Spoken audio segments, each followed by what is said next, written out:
ज़िंदगी इतना इम्तिहान क्यों लेती है? ऐसा नहीं है कि हमने मेहनत नहीं की। लगातार 2011 से लगे हुए हैं तैयारी में। 2-2 बार टेट भी पास हुआ, सुपर टेट भी क्वालीफ़ाई है। लेकिन सुपर टेट क्वालीफ़ाई करने के बाद फाइनल मेरिट में सिलेक्शन नहीं हो पाया। फिर 2016 का टीजीटी में कुछ नंबर से रह गया। फिर 2021 में तो पेपर पैटर्न की वजह से रह गया। मन कितना दुखी हो गया इसका अंदाज़ा नहीं है। और ये 2000 ये जो अभी रिसेंटली एग्ज़ाम हुआ है, इसमें तो सीट भी कम थी, लेकिन फिर भी उम्मीद थी कि अपना एक सीट पक्का कर लेंगे, बट नहीं हुआ। तो अब क्या करें? उस समय तो जीवन को हाथ से धो देने की स्थिति ऐसी आ गई थी। लेकिन फिर मजबूती करना बहुत ज़रूरी है, क्योंकि जीवन में आगे बढ़ने के लिए खुद पे विश्वास करना बहुत ज़रूरी है। जीवन का अंत कर देने से तो कुछ नहीं होता। ऐसा करें कि हमारे न रहने के बाद भी लोग हमें याद करेंगे। इतना कोशिश करने के बाद भी इन्होंने हार नहीं मानी और अपने तैयारी में लगातार रहीं, कोई भी परिस्थिति रही। परिस्थिति तो किसी की भी अपने अनुकूल नहीं होती। हम जो चाहते हैं वैसा नहीं होता, लेकिन परिस्थिति को अपने अनुकूल बनाना पड़ता है।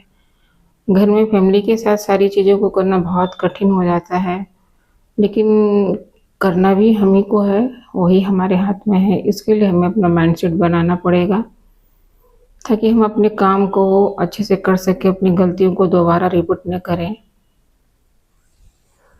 ऐसा मेरा सोचना है। Hello friends, Radhe Radhe. Welcome है आपका हमारे चैनल पे।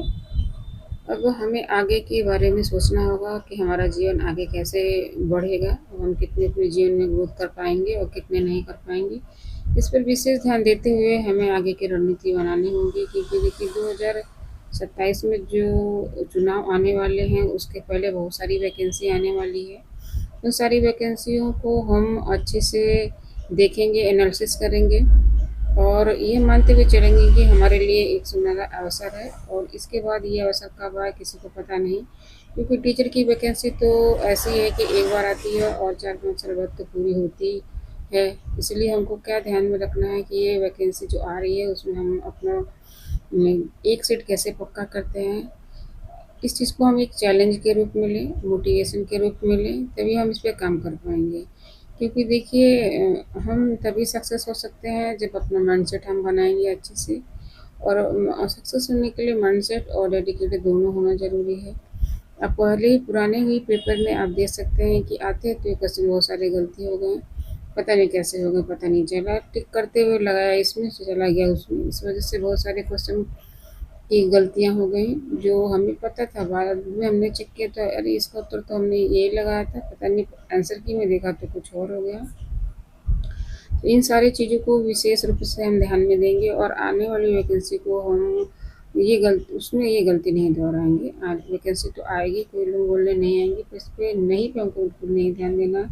देखिए न शब्द बहुत बेकार है, न शब्द ऐसा है कि हमारे जीवन को नकारात्मक नहीं बदल देना है। इसलिए हमें नहीं, जो न शब्द है उसको बिल्कुल यूज़ नहीं करना, हमेशा पॉजिटिव ही शब्द हमको यूज करने हैं, जिससे हमारा जो जीवन है वो पॉजिटिव में रहेगा और हम अच्छे से तैयारी कर पाएंगे। बहुत सारे जो बच्चे हैं उनके पास तो बहुत सारे अवसर हैं।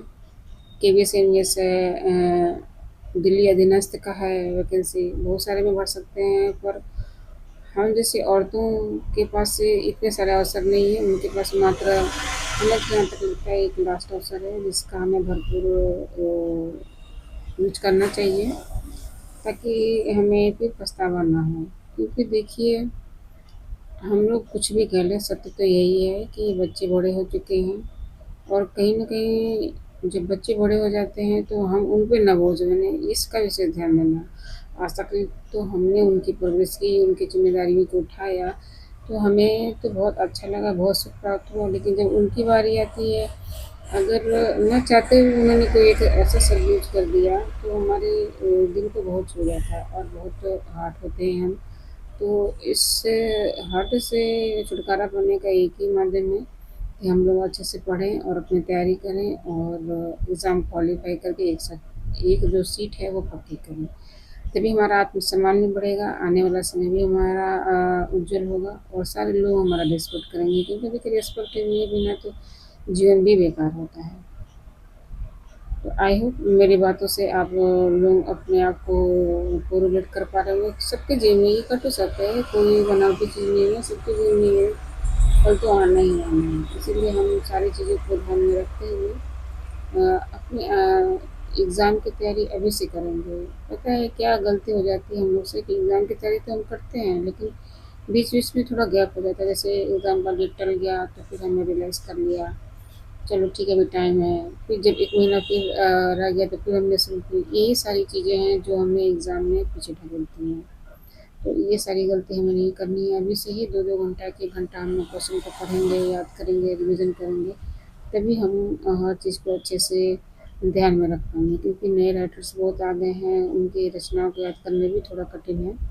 तो थोड़ा-थोड़ा हम ध्यान देते रहेंगे तो हमारा ये चीज़ अच्छे से रिविज़न हो जाएगा और अच्छे से क्लियर हो जाएगा। तो ये आज की बात थी, मुझे लगा कि आप सबसे शेयर करना चाहिए, क्योंकि देखिए बातें जो परिवार से नहीं शेयर कर सकते हैं वो हम यूट्यूब पे आप लोगों से शेयर कर सकते हैं। मिलते हैं नेक्स्ट वीडियो में, तब तक के लिए धन्यवाद।